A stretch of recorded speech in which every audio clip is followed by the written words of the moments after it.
সাবসিডিগুলো পেতে পারেন। এই প্রকল্পটার নাম কর্মশ্রী, নাম লেখাবেন ইলেকশন হয়ে গেলে, এখনও নাম লেখাতে পারেন, এটা কন্টিনিউয়াস প্রসেস। গ্রামীণ রাস্তাঘাটের টাকা সব বন্ধ, 22,000 রাস্তা আমরা তৈরি করে দিলাম। তার আগে 1 লক্ষ রাস্তা, গ্রামীণ রাস্তা আমরা তৈরি করে দিয়েছি। 43 লক্ষ বাড়ি বাংলার আমরা আগে করে দিয়েছিলাম। আরো 11 লক্ষ লিস্ট তৈরি হলো।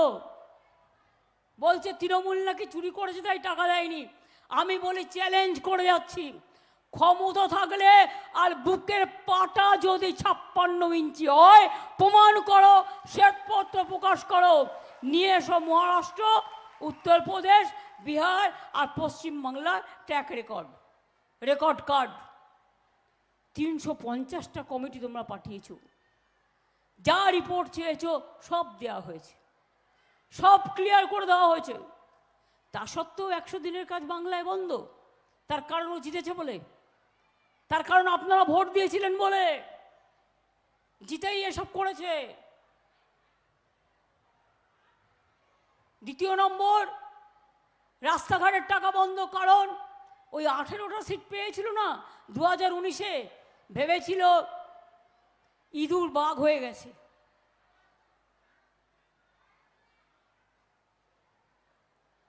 বাংলার বাড়ি দেয়নি, কিন্তু আপনাদের আমি কথা দিচ্ছি, এটা ওই বিজেপির পঞ্চায়েতের থ্রু দিয়ে করবো না, ডাইরেক্ট করব।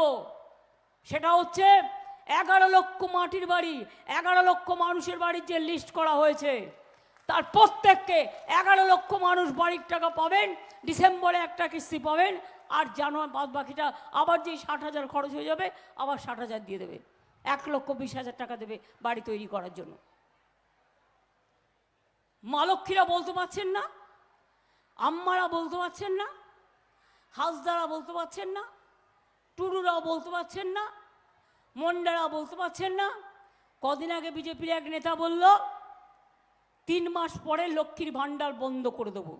আমি বললাম তোমার ক্ষমতা থাকলে তুমি করে দেখাও, তোমার ক্ষমতা থাকলে তুমি করে দেখাও। লক্ষ্মীর ভাণ্ডার চলছে এবং চলবে, বাড়ানো হয়েছে। যারা 500 টাকা পেত তারা 1000 টাকা পায়, যারা 1000 টাকা পেত তারা 1200 টাকা পায়। শুধু চলবে তাই নয়, একটা মা বোনেরা 60 বছরে যখন রিটায়ার করবার কথা হবে তখনও কিন্তু আপনারা রিটায়ার করবেন না। এটা সারা জীবন চলবে, সারা জীবন যত দিন আমরা আছি আমরা চালিয়ে যাব, কথা দিচ্ছি আপনাদের। এবারে 6 লক্ষ মানুষ যাদের 60 বছর হয়ে গেছিল, তারা পাচ্ছিল না, তাদের নতুন করে করে দেওয়া হয়েছে। কিছু বাকি আছে, স্কুটনি হচ্ছে, এবং আমরা স্কুটনিটা হয়ে গেলে করে দেব। ঝড় হলে আমরা, বন্যা হলে আমরা, তুফান হলে আমরা, অ্যাক্সিডেন্ট হলে আমরা, বাগে খেলে আমরা, দুর্যোগ হলে আমরা, দুর্গা পুজোয় আমরা, ছট পুজোয় আমরা, ঈদ মোবারকে আমরা, আদিবাসী হুল উৎসবেও আমরা, করম পুজোতেও আমরা, আর ভোটের সময় ভোট নেওয়ার জন্য আমি জানি কার কার সাথে বিজেপির এই নেতারা কোথায় কোথায় কন্ট্যাক্ট রাখছেন এবং বলছেন আমার ভোটটা কিন্তু দেখে দিও। তাদের দিকে আমাদেরও নজর আছে।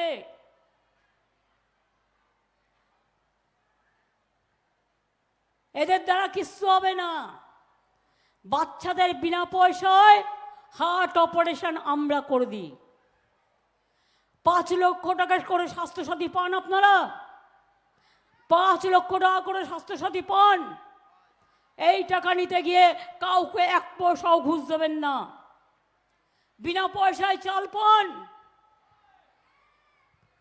প্রধানমন্ত্রী কি মিথ্যে কথা বলছেন আমার খারাপ লাগছে। মিথ্যে কথা না, উনি ভাওতা দিচ্ছেন, এটা ভালো না, শুভ কথা নয়, এটা মানায় না, এটা তোমায় মানাইতেছে না গো। বিনা পয়সায় রেশন দিতে কত টাকা লাগে জানেন? বছরে আমাদের দিতে হয় 9,000 কোটি টাকা, আর সেন্ট্রাল গভর্নমেন্টকে দিতে হতো 7,000 কোটি টাকা। কিন্তু গত 2 বছর কোভিডের সময় একবার দিয়েছিল, তারপরে ভুলে গেল। আর এই 2 বছরে 9,000 18,000 কোটি টাকা আমাদের ভাগেরটা আমরা দিয়েছি। আর বিজেপির যে ভাগের টাকা 12,000 কোটি টাকা দেয়নি। তাহলে বুঝুন 30,000 কোটি টাকা দিয়ে এই রেশন আমরা করেছি এবং মানুষ রেশন পাচ্ছে বিনা পয়সায়। তার কারণ কেন্দ্রীয় সরকারের কথায় নয়। ইলেকশনের আগে একটা চাল চালু করেছেন, আমাদের বলছেন কাউকে যদি একটা রেশনও নিতে হয় 2 কেজি, সেখানেও প্রচারমন্ত্রীর ছবি থাকবে আর বিজেপির লোগো থাকবে। আমরা বলেছি এটা আমরা মানি না, মানতে পারবো না। তার কারণ যদি দিতে হয় গভর্নমেন্ট অফ ইন্ডিয়ার লোগো দাও, আমার কোনো আপত্তি নেই। পশ্চিমবঙ্গ সরকারের লোগো দাও, আমরা বেশি টাকা দিই, আমার কোনো আপত্তি নেই। কিন্তু যদি মনে করো গায়ের জোরে সবটাই তোমরা গ্রাস করবে, তাহলে মনে রেখো মানুষের গাছ থেকে যদি কোনো দিন বেরিয়ে যাও, সেদিন কিন্তু বুঝবে জনতা জনার্দন অন্য কেউ নয়।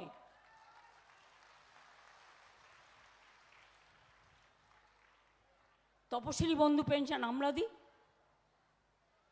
জয় জোহার পেনশন আমরা দিই। 60 বছর বয়স হয়ে গেলে শিডিউল কাস্ট এবং শিডিউল ট্রাইবদের বার্ধক্য ভাতা দেওয়া হয় 1,000 টাকা করে। আর মেয়েদেরটা বলে দিলাম চিরকাল পেয়ে যাবেন, আপনাদের কোনোদিনই বন্ধ হবে না। ছেলে মেয়েদের সাইকেল থেকে শুরু করে স্মার্টফোন সবই আমাদের সরকার দেয়। কন্যাশ্রী থেকে ঐক্যশ্রী, ঐক্যশ্রী থেকে শিক্ষাশ্রী। আদিবাসী ছেলেমেয়েরা জেনে রাখবেন, হস্টেলে যারা থাকে আপনাদের ছেলেমেয়েরা বা ভাই বোনেরা, তাদের 1,800 টাকা করে দেওয়া হয়। আর মাইনরিটি ছেলেমেয়েরাও যারা হোস্টেলে থাকেন তারাও কিন্তু বছরে 10,000 টাকা করে পায়। প্রায় 650 আনএডেড মাদ্রাসা 250, আমরা সম্পূর্ণভাবে ওদের খরচা বেয়ার করছি। এখন আবার নতুন করে কিছুদিন আগে 600 সামথিং আমরা হস্টেল তৈরি করেছি। হজের সময় হজ যাতে ভালোভাবে হয়, কে করে? আমরা করি। হজ হাউস কারা তৈরি করেছে? আলিয়া ইউনিভার্সিটি কারা তৈরি করেছে? পিলগ্রিমেজদের সব রকম প্রোটেকশন আমরা দিই।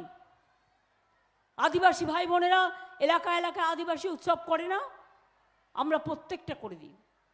আপনারা জেনে রাখুন সবচেয়ে বড় কাজ যেটা আমরা করেছি আমাদের সরকার, আগে আদিবাসীদের জমি যার টাকা আছে জোর করে কেড়ে নিত। আমরা একটা আইন করেছি যে জোর করে আদিবাসীদের জমি কেড়ে নেওয়া যাবে না, এটা তাদের সম্পত্তির অধিকার। এবং এটা যদি কখনো দেখেন কেউ নিয়েছে, স্টেট বিডিওকে গিয়ে কমপ্লেন করবেন। আর না শুনলে আমার ঠিকানায় একটা চিঠি পাঠিয়ে দেবেন। অরণ্যের অধিকার আদিবাসীদের পাওয়া উচিত, এটাও আমরা করেছি। এবং আমাদের আদিবাসী ভাই বোনেরা জেনে রাখবেন, এমনকি ওবিসিরাও, এমনি স্টুডেন্টদের জন্য 10 লক্ষ টাকা করে স্মার্ট কার্ড করা হয়েছে। আর আদিবাসী ওবিসিদের একটা, এসসিদের একটা সুযোগ আছে, তারা বিদেশে পড়তে গেলেও তারা 30 লাখ টাকা পর্যন্ত পেতে পারে। কোথায় পাবেন? কোথায় পাবেন? হিন্দু ছেলে মেয়েদের জন্য যারা জেনারেল কাস্ট, মাইনরিটি রিজার্ভেশন আমি যখন করি, আমি তখন এক্সট্রা কোটা দিয়েছিলাম যাতে জেনারেল কাস্ট সাফার না করে। তাদের জন্য স্বামী বিবেকানন্দ স্কলারশিপ করা হয়েছে এবং তারাও আজকে 10 লক্ষ স্মার্ট কার্ডের সুযোগ পাচ্ছে। তাহলে ছোট্টবেলায় স্কুলে জুতো জামা প্যান্ট থেকে শুরু করে, পড়াশুনোর খরচ থেকে শুরু করে, রেশন থেকে শুরু করে, স্বাস্থ্যসাথী থেকে শুরু করে, সবুজ সাথী থেকে শুরু করে, রূপসী থেকে শুরু করে, লক্ষ্মীর ভাণ্ডার থেকে শুরু করে, আদিবাসী ভাতা থেকে শুরু করে, তপশিলি ভাতা, তপশিলি বন্ধু, জয় জোয়ার থেকে শুরু করে, কিষাণদের 10,000 টাকা থেকে শুরু করে, একজন কৃষক মারা গেলে সেও তার পরিবার 2 লক্ষ টাকা পায়। একজন কেউ অ্যাক্সিডেন্টে মারা গেলেও আমরা তার পরিবারকে 2 লক্ষ টাকা দিই, যদিও এটা দুঃখের, খুব মর্মাহত, তা সত্ত্বেও মর্মাহত হয়েও আমরা এটা দিই। কারণ যে চলে গেছে তার তো, সে তো চলে গেছে, পরিবারটার কি হবে? তাই কোনো কিছু বাদ রাখিনি। আগামী দিন মনে রাখবেন আদিবাসী ভাই বোনেরা, যে আপনাদের ভোট চাইছে তাকে জিজ্ঞেস করবেন, ভাইয়া आप एक बात बताओ, यूनिफॉर्म सिविल कोड जो किया है, হিন্দি বোঝেন আপনারা? হিন্দি বোঝেন ভালো না বাংলা বোঝেন ভালো? বাংলা।